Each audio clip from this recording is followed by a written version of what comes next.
এইমাত্র জানাজা কমপ্লিট হয়ে গেল শহীদ শরীফ ওসমান হাদি ভাইয়ের। হৃদয়টা ছিঁড়ে যাচ্ছে ভিউয়ার্স। কোনো আপনজনের জন্য টানা 7 দিন আমি এভাবে কখনো কাঁদি নাই। ওসমান হাদি ভাই, হৃদয় থেকে অনুভব হচ্ছে যে ভাই হয়তো আমার রক্তের কেউ।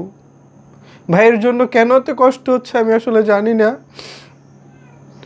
জানাজা দেখতেছিলাম টেলিভিশনে, ভাইদের বক্তব্য শুনতেছিলাম, হাদি ভাইয়ের কথা যখন কানে বাজতেছে বারবার, মনে হচ্ছিল নিজের এমন আপন কেউ চলে যাচ্ছে চিরদিনের জন্য, যাকে আর কোনোদিন খুঁজে পাবো না।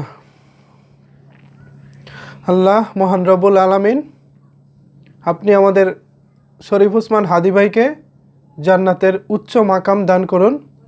আপনার কাছে এই ফরিয়াদ করি। ওসমান হাদি ভাই, আমাদেরকে ক্ষমা করে দিবেন। 7 দিন হয়ে গেল, কিন্তু আপনার খুনিদেরকে এখনো আমরা দৃশ্যমান আইনের আওতায় আনতে পারিনি।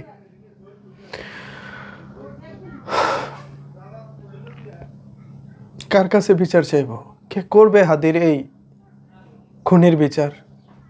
আল্লাহ, যে হাদি ভাইয়ের উপরে এই কাজটা করেছে তার শাস্তি আমরা 2 চোখে জনতার সামনে যেন দেখতে পারি, আল্লাহ সেই তৌফিক দান করেন, আমিন। ভিউয়ার্স, এই মুহূর্তে কথা বলার শক্তি আমি হারিয়ে ফেলেছি। ইনশাল্লাহ পরবর্তী কোনো ভিডিওতে আবার কথা হবে। আল্লাহ হাফিজ।